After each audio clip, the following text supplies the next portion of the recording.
Well, when designer Karen Seeley bought her home, it was divided into small, dark rooms full of paneling and popcorn ceilings. Now it's bright and it is beautiful. Take a look at what she's done with the second floor.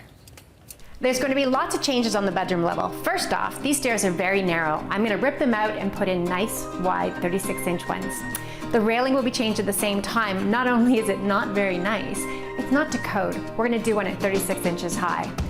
The hallway itself is also very narrow, so this entire wall is coming down, all the paneling, all the stucco, the floors, and we're going to reconfigure the entire space.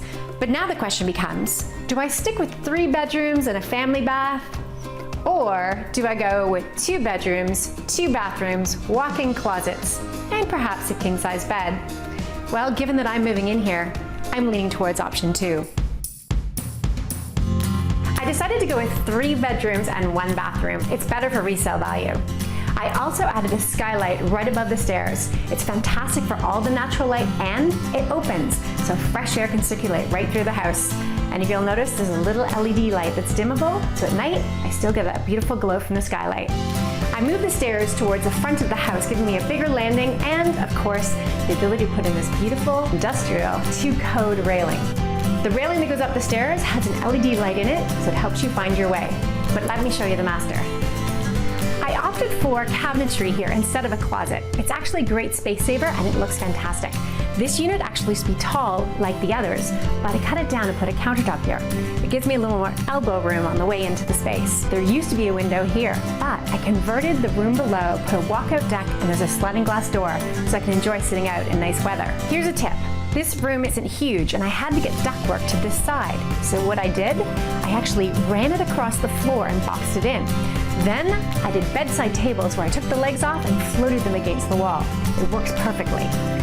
The bed I actually built, and I built it 12 inches off the ground. One of the reasons, I have baskets from my old home that I wanted to use for extra storage. And what really makes this room stand out is this beautiful tongue and groove ceiling and these collar ties. Makes it feel really cozy. And of course, it's hard not to miss this beautiful chandelier.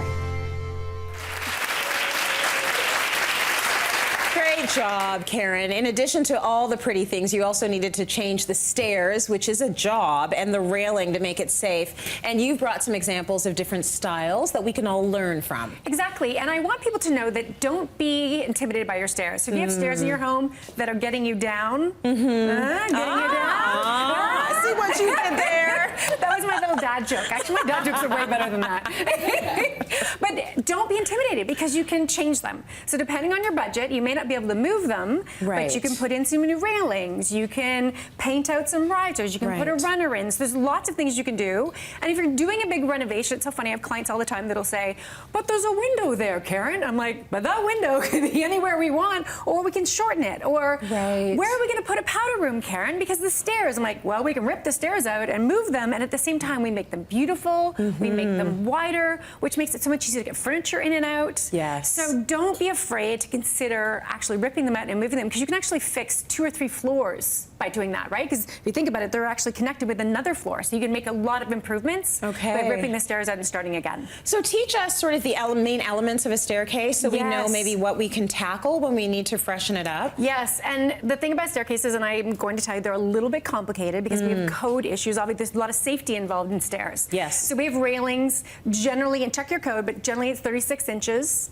So that's important, and it's parallel with the stringer. If you have stairs that have a landing, for example, and they go down, you have to have one continuous railing all the way down your stairs. Okay. So there's a lot to know. The size of a tread. So this right here is called a tread. Yep. This is a riser right here. This side. This is our stringer.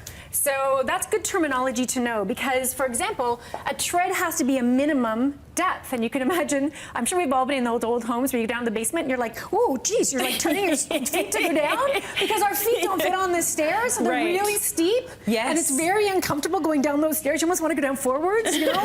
You want to go down on your bum. Yeah, exactly. Because they're tiny. Yeah, it is. It's so tiny. So it's important to think about some of those details. The risers have to be consistent on your stairs. Right. Because the idea is, what if there's a fire and you're running to get outside? You'd trip if they weren't the same.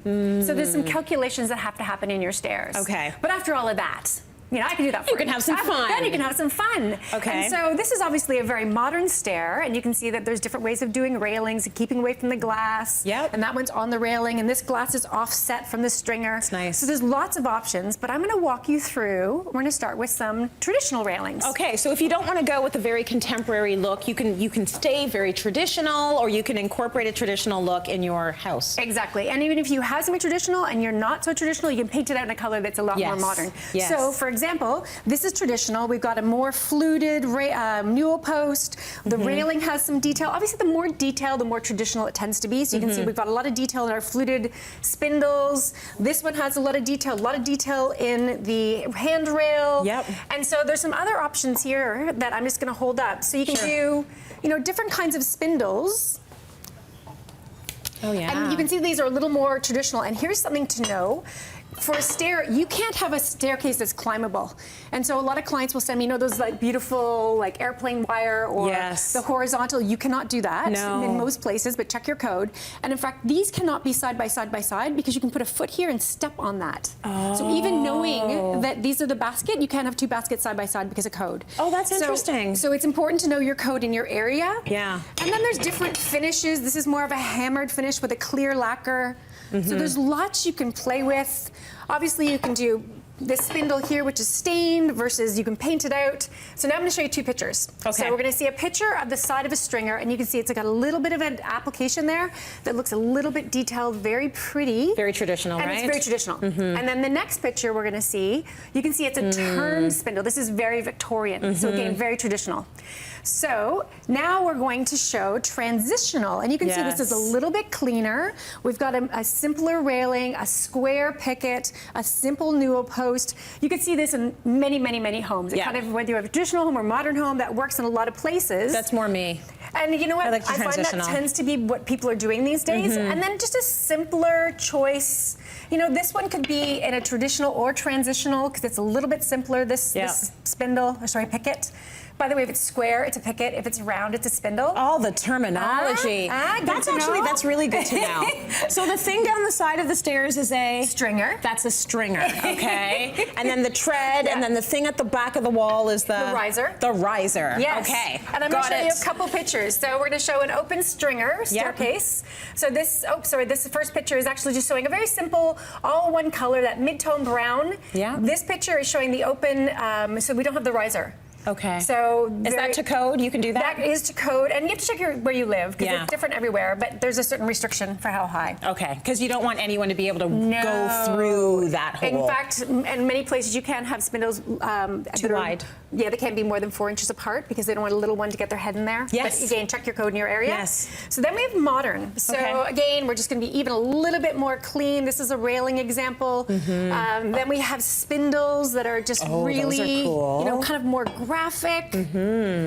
Beautiful, and of course then tubular style, so they come in all sorts of colors, so lots of choices. And then of course there's square. Yeah. So you have all sorts of options to mix and match. And then of course these newel posts, so this is the end of your stair, have this little beautiful acrylic or the black accent. So this would look great, for example, if you did black pickets. Yes. Fantastic.